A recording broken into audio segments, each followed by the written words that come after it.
প্রিয় শিক্ষার্থীবৃন্দ, কেপিবি অনলাইন ক্লাসে তোমাদেরকে স্বাগত। তোমরা কেমন আছো? আশা করি ভালো আছো। বর্তমান সময়ে আমরা একটি ক্রান্তিকালীন সময়ের মধ্য দিয়ে যাচ্ছি। আশা করি এই সমস্যা বেশি দিন থাকবে না।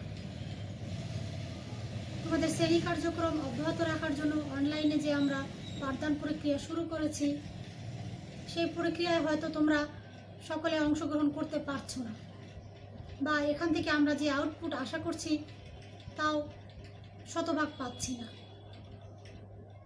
তারপরও নানা প্রতিকূলতা সত্ত্বে আমরা চেষ্টা করে যাচ্ছি তোমাদেরকে যেভাবে পাঠদান কার্যক্রমে অংশগ্রহণ বা এখানে সংশ্লিষ্ট রাখতে। পাঠদান প্রক্রিয়া এই ধারাবাহিকতায় আজ আমি সপ্তম শ্রেণীর বাংলাদেশ ও বিশ্ব পরিচয় এই বিষয়ের চতুর্থ অধ্যায় বাংলাদেশের অর্থনীতি এই বিষয়টি নিয়ে তোমাদের সঙ্গে আলোকপাত করব। বাংলাদেশের অর্থনীতি এই অধ্যায়ে 4টি অংশে ভাগ করে আলোচনা করা হয়েছে। পার্ট 1-এ বাংলাদেশের গ্রাম ও শহরের অনানুষ্ঠানিক অর্থনৈতিক কার্যাবলী, পার্ট 2-এ বাংলাদেশের শিল্প, পার্ট 3-এ বাংলাদেশের আমদানি ও রপ্তানি, পার্ট 4-এ কৃষি পণ্য প্রক্রিয়াজাতকরণ শিল্প। তো এই 4টি অংশ থেকে আমি চেষ্টা করব আজকে তোমাদেরকে 2টি বিষয়ে আলোচনা করার জন্য। তো বাংলাদেশের অর্থনীতি, আমরা জানি বাংলাদেশ একটি কৃষি প্রধান দেশ। এই দেশের অধিকাংশ মানুষ গ্রামে বাস করে, আর কৃষি তাদের জীবিকার প্রধান উৎস। তবে শহরাঞ্চলের বিকাশের সঙ্গে সঙ্গে শিল্প ও বাণিজ্যের ভূমিকাও আমাদের অর্থনীতিতে ক্রমে গুরুত্বপূর্ণ হয়ে উঠেছে। একটি আধুনিক রাষ্ট্রে কৃষি, শিল্প, ব্যবসা বাণিজ্য কোনো খাতের গুরুত্বই অন্য খাত থেকে কম নয়। দেশকে উন্নত করতে হলে আমাদের জাতীয় অর্থনীতিকে সবল, গতিশীল করে গড়ে তুলতে হবে। তার জন্য কৃষির পাশাপাশি শিল্প, ব্যবসা বাণিজ্য সকল ক্ষেত্রে আমাদের উন্নতি করতে হবে। বর্তমান প্রতিযোগিতামূলক বিশ্বে এর কোনো বিকল্প নেই। পার্ট 1-এ কি আছে আমাদের এখানে? বাংলাদেশের গ্রাম ও শহরের অনানুষ্ঠানিক অর্থনৈতিক কার্যক্রম।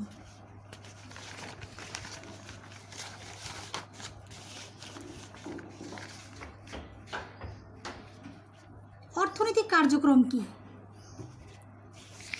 অর্থনৈতিক মূল্য রয়েছে এমন যে কোনো কাজ, সেবা বা বিনিয়োগকে অর্থনৈতিক কার্যক্রম বলা হয়। অর্থাৎ যে কাজের অর্থনৈতিক মূল্য রয়েছে সেসব কাজই হবে অর্থনৈতিক কার্যক্রম।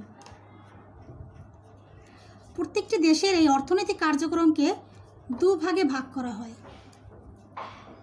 অনানুষ্ঠানিক অর্থনৈতিক কার্যক্রম, আনুষ্ঠানিক অর্থনৈতিক কার্যক্রম। অনানুষ্ঠানিক অর্থনৈতিক কার্যক্রম, অনানুষ্ঠানিক অর্থনৈতিক কার্যক্রম, আনুষ্ঠানিক অর্থনৈতিক কার্যক্রম। আমরা প্রথমেই অনানুষ্ঠানিক অর্থনৈতিক কার্যক্রম কি সেটা সম্পর্কে জানব।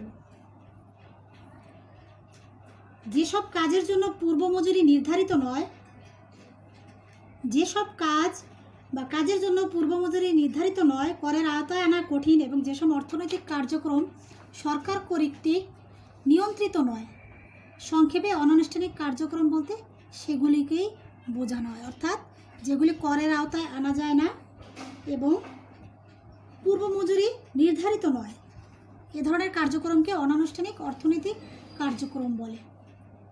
যেমন উদাহরণ হিসেবে আমরা বলতে পারি নিজের জমি, দোকান বা ব্যবসা প্রতিষ্ঠানে কাজ, গৃহস্থালী কর্ম, হকারি, দিনমজুরি প্রভৃতি। এসব কাজের কোনো পূর্ব মজুরি নির্ধারণ করা সম্ভব নয় বা নির্ধারিত থাকে না, এবং এসব কাজকে করের আওতায় আনা যায় না। কোনো ব্যক্তি নিজের জমিতে কাজ করে, সে নির্ধারিত সময়ের বেশিও কাজ করে। তারপরে পরিবারের কাজ, যেসব আমাদের মায়েরা পরিবারে কাজ করে তারা কিন্তু সারাদিনই কাজ করে, এটার কোনো নির্দিষ্ট সময় বা এর কোনো অর্থমূল্য নেই। এসব কাজগুলিকে বলে কি? অনানুষ্ঠানিক অর্থনৈতিক কার্যক্রম। অনুন্নত বা উন্নয়নশীল দেশের বেশিরভাগ অর্থনৈতিক কার্যক্রম এই অনানুষ্ঠানিক খাতের মাধ্যমেই হয়ে থাকে। অতীতকাল থেকে চলে আসছে বলে অনেকে এসব কাজকে অর্থনীতির প্রথাগত খাতও বলে থাকে। অর্থাৎ অনানুষ্ঠানিক খাতের আরেকটি নাম হচ্ছে প্রথাগত খাত, যেটা প্রাচীনকাল থেকে আমাদের দেশে বা সব দেশেই চলে আসছে। আনুষ্ঠানিক অর্থনৈতিক কার্যক্রম কি? অনানুষ্ঠানিক অর্থনৈতিক কার্যক্রমের বিপরীত অবস্থায় হচ্ছে আনুষ্ঠানিক অর্থনৈতিক কার্যক্রম, অর্থাৎ যেসব কাজ পূর্ব মজুরি নির্ধারিত বা যেগুলো করের আয়তায় আনা যায় সে ধরনের কাজগুলি হচ্ছে আনুষ্ঠানিক অর্থনৈতিক কার্যক্রম। যেমন সরকারি চাকরি, তারপরে সরকারি যেসব সকল চাকরি যেগুলি আমরা করের আওতায় আনতে পারি বা খাজনা, ট্যাক্স, মজুরি এগুলোর মধ্যে পড়ে। অর্থাৎ অনানুষ্ঠানিক অর্থনৈতিক কার্যক্রমের বিপরীত অবস্থায় হচ্ছে আনুষ্ঠানিক অর্থনৈতিক কার্যক্রম। শিক্ষার্থীবৃন্দ দেখো, এবার আমরা অনানুষ্ঠানিক অর্থনৈতিক কার্যক্রম নিয়ে আলোচনা করব। এখানে অনানুষ্ঠানিক কার্যক্রমকে আবার দুই ভাগে ভাগ করা যায়। যেমন গ্রামাঞ্চলের অনানুষ্ঠানিক অর্থনৈতিক কাজ, 2 শহরাঞ্চলের অনানুষ্ঠানিক অর্থনৈতিক কাজ।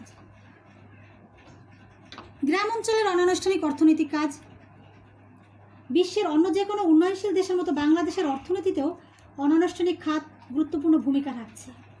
গ্রামের একজন চাষি ও তার পরিবারের সদস্যরা সকাল থেকে সন্ধ্যা পর্যন্ত জমিতে কাজ করেন। নিজেদের জমিতে কাজ করার জন্য তারা কোনো মজুরি পান না বা নেন না, কিন্তু তাদের সে কাজ বা পরিশ্রমের ফলে কেবল তাদের পরিবারই নয়, সমাজ ও রাষ্ট্র উপকৃত হচ্ছে। দেশের মোট খাদ্য চাহিদার বড় একটা অংশ তারাই উৎপাদন করছে, তাদের দ্বারাই উৎপাদিত হচ্ছে। এভাবে আমাদের কৃষকরা জাতীয় অর্থনীতিতে গুরুত্বপূর্ণ অবদান রাখছে।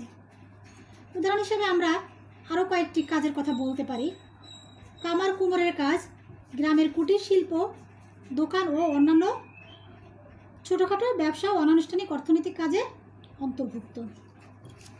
তোমাদের পাঠ্য বইতে দেখো, এখানে 3টি চিত্র দ্বারা এই অনানুষ্ঠানিক অর্থনৈতিক কার্যক্রমকে বোঝানো হয়েছে। যেমন কৃষিকাজ, হকার বা গৃহস্থলীর কাজ, এগুলি সবগুলি অনানুষ্ঠানিক অর্থনৈতিক কাজের অন্তর্ভুক্ত। এবার আসো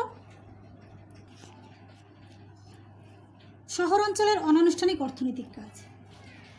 বাংলাদেশের শহরগুলিতে উচ্চবিত্ত, মধ্যবিত্ত, নিম্নবিত্ত ও বিত্তহীন সকল শ্রেণীর মানুষই বাস করে। বিত্তহীনদের মধ্যে অনেকে আবার ভাসমান বা অস্থায়ী, অর্থাৎ তাদের নিজস্ব বা স্থায়ী বাসাবাড়ি নেই। তারা বস্তি, ফুটপাত, পার্ক, রেল স্টেশন ইত্যাদি স্থানে বাস করে।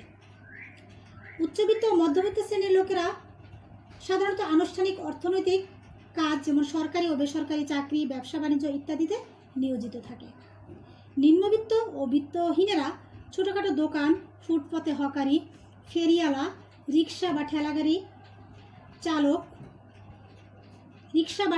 চালক, মুটে মজুর, যোগালি কিংবা বাসাবাড়ির কাজ করে জীবিকা নির্বাহ করে। এগুলো শহর অঞ্চলের অনানুষ্ঠানিক অর্থনৈতিক কাজ বলে গণ্য করা হয়। অর্থনীতিতে কিন্তু এই অনানুষ্ঠানিক অর্থনৈতিক খাতের গুরুত্ব অপরিসীম। গ্রাম প্রধান বাংলাদেশের গ্রাম অঞ্চলে বসবাসকারী অধিকাংশ মানুষ নিজস্ব উদ্যোগে ও শ্রমে ধান, পাট, রবি শস্য, শাকসবজি ও ফলমূল উৎপাদন, মাছ ধরা, গরু ছাগল ও হাঁস মুরগি পালন, কুটির শিল্প, হাটবাজারে পণ্য বিক্রি করার মাধ্যমে তাদের জীবিকার সংস্থান করছে। একইভাবে শহর অঞ্চলেও বসবাসকারী স্বল্প ও মাঝারি এমনকি উচ্চ আয়ের অনেক মানুষও অনানুষ্ঠানিক খাতের অর্থনৈতিক কর্মকাণ্ডে নিজেদেরকে নিয়োজিত রাখছে। এভাবে প্রথম থেকেই বাংলাদেশের অর্থনীতি অনানুষ্ঠানিক খাতের উপর বেশি নির্ভরশীল। সরকারি ও বেসরকারি পর্যায়ে অনানুষ্ঠানিক খাতের ভূমিকা বৃদ্ধি ও তা জোরদার হওয়ার পরও আমাদের অর্থনীতিতে প্রথাগত বা আনুষ্ঠানিক খাতের গুরুত্ব কমেনি। অর্থাৎ সরকারি ও বেসরকারি পর্যায়ে আনুষ্ঠানিক খাতের ভূমিকা বৃদ্ধি করা সত্ত্বেও আমাদের দেশের এই প্রথাগত খাত বা অনানুষ্ঠানিক খাতের গুরুত্ব কিন্তু কমেনি, বরং দিন দিন বাড়ছে। শিক্ষার্থীবৃন্দ, এবার আসি আমরা পার্ট 2-এ, বাংলাদেশের শিল্প। বাংলাদেশ একটি কৃষি প্রধান দেশ হলেও ব্রিটিশ আমল থেকে এখানে কিছু কিছু শিল্প বা কলকারখানা গড়ে উঠতে থাকে। তার মধ্যে রয়েছে পাট, সুতা ও কাপড়ের কল।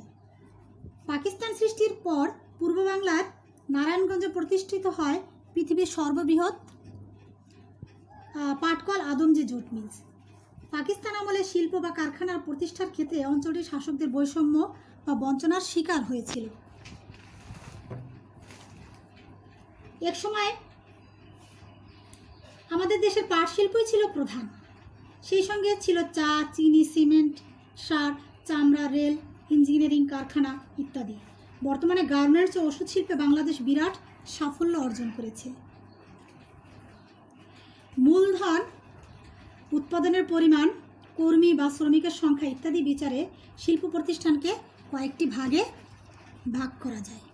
অর্থাৎ মূলধন, উৎপাদনের পরিমাণ, কর্মী বা শ্রমিকের সংখ্যা ইত্যাদি বিচারে শিল্পগুলোকে কয়েকটি ভাগে ভাগ করা হয়েছে।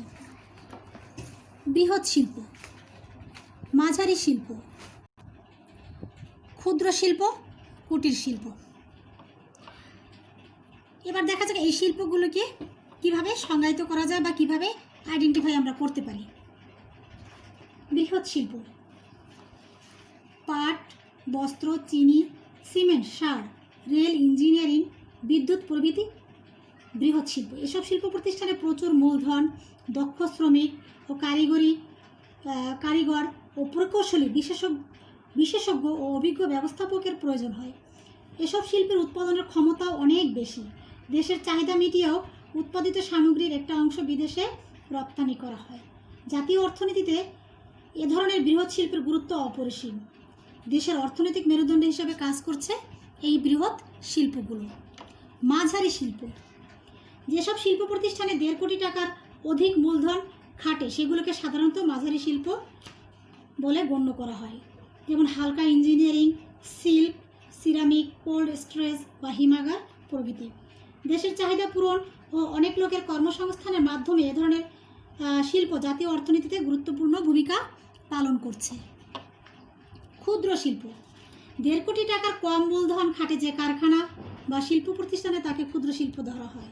চাল কল, ছোট ছোট জুতা বা প্লাস্টিক কারখানা, খাদ্য প্রক্রিয়াজাত শিল্প ক্ষুদ্র শিল্পের উদাহরণ। কুটির শিল্প: বাংলাদেশ দীর্ঘদিন ধরে কুটির শিল্পে বিশেষ খ্যাতি অর্জন করে আসছে। সেই প্রাচীনকাল থেকে কুটির শিল্পে সমৃদ্ধ বাংলাদেশ। এই কুটির শিল্পে উৎপাদন ও বিপণনের কাজটি প্রধানত মালিক নিজে বা তার পরিবারের সদস্যরাই ঘরে বসে করে থাকেন।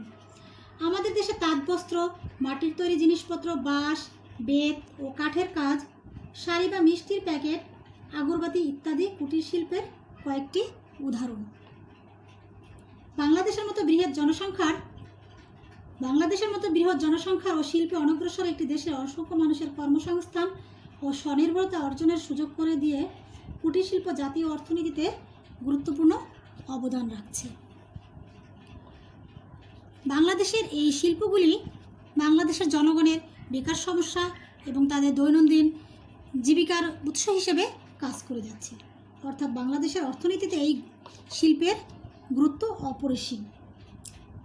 নগরের বিস্তার ও মানুষের জীবনমান বৃদ্ধির ফলে পৃথিবীর অন্যান্য দেশের মতো বাংলাদেশেও এই শিল্পের ভূমিকা ক্রমে গুরুত্বপূর্ণ হয়ে উঠেছে।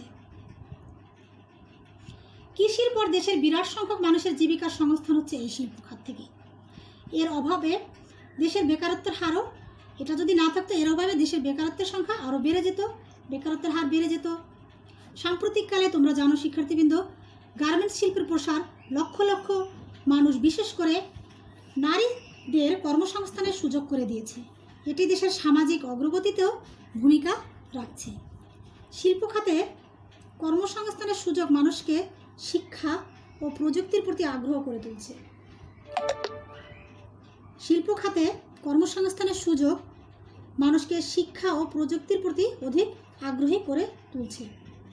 তথ্য প্রযুক্তির ব্যবহারের দেশের গণ্ডি ছাড়িয়ে আমাদেরকে বিশ্ব নাগরিক হিসেবে ভাবতে উদ্বুদ্ধ করছে। বাংলাদেশ একটি শিল্প সম্ভাবনাময় দেশ। এখানে অপেক্ষাকৃত কম মজুরিতে দক্ষ ও অদক্ষ উভয় ধরনের প্রচুর শ্রমিক পাওয়া যায়। ফলে বিদেশি বিনিয়োগকারীরা এদেশে শিল্প স্থাপনে অধিক আগ্রহী হচ্ছে।